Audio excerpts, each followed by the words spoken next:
नमस्कार बंधुरा एसएस दास किचेने आपनादेर सकलके स्वागतम। आशा करी आपनाराओ भालो आछेन। आपनादेर आशीर्वादे आमिओ भालो आछि। आज निये चले एसेछि नतुन एकटा भिडियो। आजके रेसिपि डिम ढेঁড়স। डिम ढेঁড়স खेते खूब टेस्टी हय। भात रुटी लुचि परोटार साथे खेतेও खूब भालो लागे। যারা এখনো করে খাননি অবশ্যই অনুরোধ রইল একবার করে খেয়ে দেখবেন।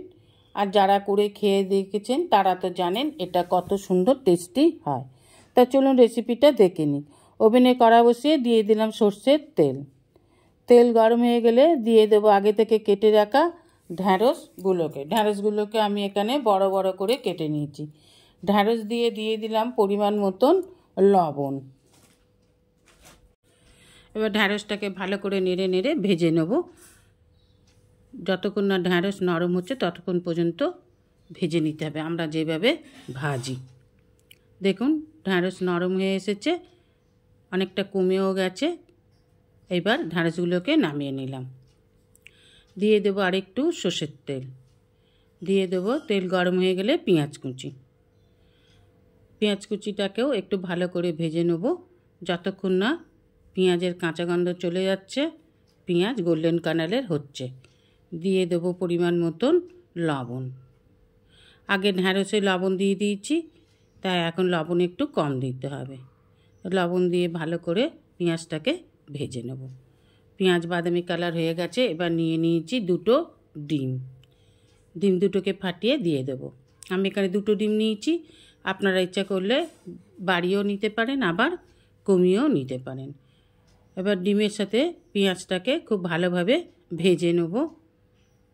ঝুড়ো ঝুড়ো করে ভেজে নেব। ডিমের যতক্ষণ না কাঁচা গন্ধটা চলে যাচ্ছে ততক্ষণ পর্যন্ত ভেজে নেব। দেখুন ভাজা ভাজা হয়ে এসেছে, ঝুড়ো ঝুড়ো হয়ে এসছে। আর একটু ভেজে নিন।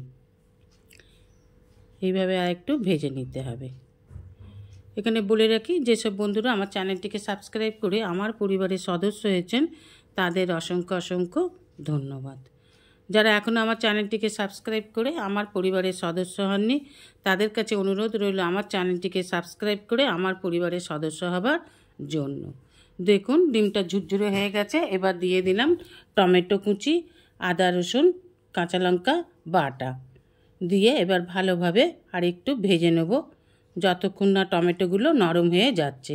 দিয়ে দেবো গুঁড়ো মশলা, হলুদ গুঁড়ো, লাল লঙ্কার গুঁড়ো, জিরে গুঁড়ো, ধনে গুঁড়ো দিয়ে ভালোভাবে এবার পেঁয়াজ আদা রসুন বাটা টমেটো ভালোভাবে কষে নিন। টমেটো নরম হয়ে যাওয়া পর্যন্ত অপেক্ষা করুন। এইভাবে নেড়ে নেড়ে ভেজে নেবেন যতক্ষণ না টমেটো নরম হচ্ছে। এবার দিয়ে দেবো, দেখুন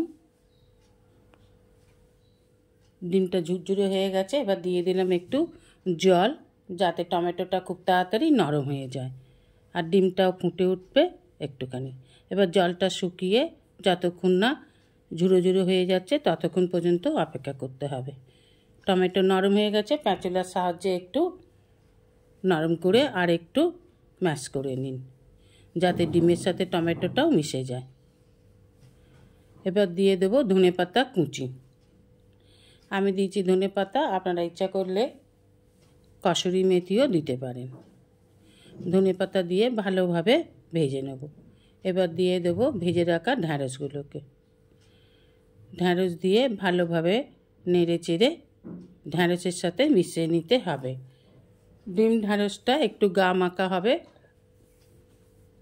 জল থাকবে না, কোনো রকম গ্রেভি হবে না, একদম গা মাখা হবে। এইভাবে ডিম ঢেঁড়স করে ভাত রুটি লুচি পরোটার সাথে খেতে খুব ভালো লাগে। এইভাবে একবার করে খেয়ে দেখার অনুরোধ রইল। দিয়ে দিলাম ঢাকা। দেখুন একদম গা মাখা মাখা হয়ে গেছে, আর একটুও গ্রেভি নেই।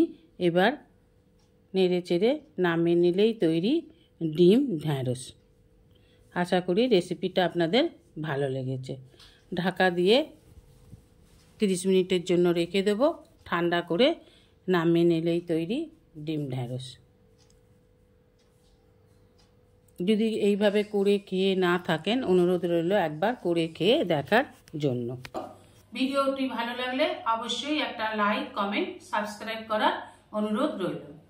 পাশে থাকা বেল আইকনটিতে ক্লিক করে দেবেন নিউ ভিডিওর আপডেট পাওয়ার জন্য।